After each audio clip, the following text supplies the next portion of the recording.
Hello student, कैसे हैं आप? आई होप आप सभी अच्छे होंगे। प्यारे बच्चों, आज हम करेंगे कक्षा 6 के हिंदी के एडग्रेड अभ्यास पुस्तक के पाठ 9 को। इस पाठ का नाम है बच्चों पद और दोहे। तो बच्चों बिल्कुल भी देर ना करते हुए चलते हैं इस पाठ के प्रश्न उत्तरों की ओर। बच्चों, इस पाठ का जो प्रश्न क्रमांक 1 है वो है, चंदन विष व्याप्त नहीं लिपटे रहत भुजंग। ये दोहा किसका है? तो ये दोहा है बच्चों रहीम जी का। ठीक है, इसका उत्तर हो जाएगा रहीम का। प्रश्न क्रमांक 2 है, ये है, काल करे सो आज कर पंक्ति में काम कब करने को कहा गया है? तो इस काम को बच्चों वर्तमान में मतलब अभी करने के लिए कहा गया है। प्रश्न क्रमांक 3 है, ये है, मीराबाई की भक्ति किस भाव की है? तो बच्चों मीराबाई की भक्ति रति भाव की यानी प्रेम भाव की है। हाँ। प्रश्न क्रमांक 4 है, ये है, कबीरदास को सबसे बुरा आदमी कौन मिला? तो इसका उत्तर आप लिखेंगे, कबीरदास जी को वे स्वयं ही सबसे बुरे आदमी मिले। प्रश्न क्रमांक 5 है, ये है, लाज शब्द का अर्थ लिखकर वाक्य में प्रयोग कीजिए। तो इसको उत्तर आप लिखेंगे, लाज शब्द का अर्थ होता है बच्चों शर्म। इसका वाक्य बनेगा, अच्छा कार्य करने में हमें लाज नहीं करना चाहिए। प्रश्न क्रमांक 6 है, ये है, कबीर ने किन दो बातों की सीख अपने दोहे में दी है?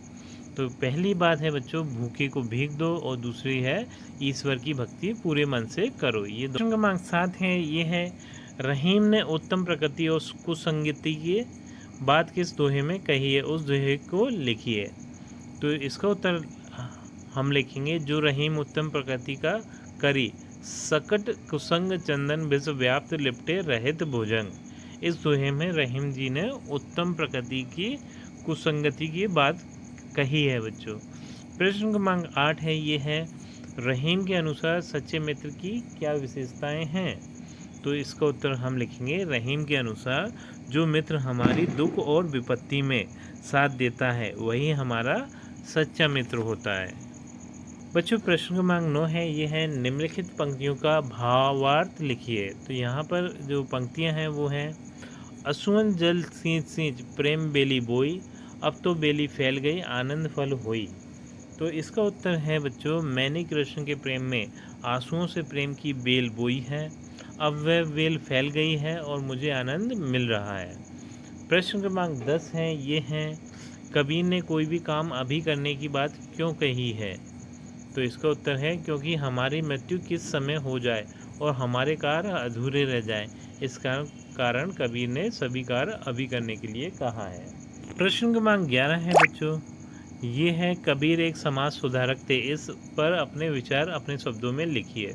तो इस प्रश्न का उत्तर मैंने बच्चों यहाँ पर लिख दिया। आप इस प्रश्न के उत्तर को देखकर आराम से लिख सकते हैं। प्रश्न क्रमांक 12 है बच्चों, ये है, निम्नलिखित पंक्तियों का भावार्थ अपने शब्दों में लिखिए। तो यहाँ पर हमें कुछ पंक्तियाँ दी हैं बच्चों, इसका हमें भावार्थ लिखना है। तो बच्चों इस प्रश्न का उत्तर मैंने यहाँ पर लिख दिया है। आप यहाँ से देखकर इस प्रश्न के उत्तर को आराम से लिख सकते हैं बच्चों। इसी प्रश्न के उत्तर के साथ हमारी ये वीडियो कंप्लीट होती है। आई थिंक ये वीडियो आपको अच्छी लगी होगी। यदि वीडियो आपको अच्छी लगी है बच्चों, तो वीडियो को लाइक करिए, चैनल को सब्सक्राइब करिए। आपसे मिलते हैं अपनी अगली वीडियो में।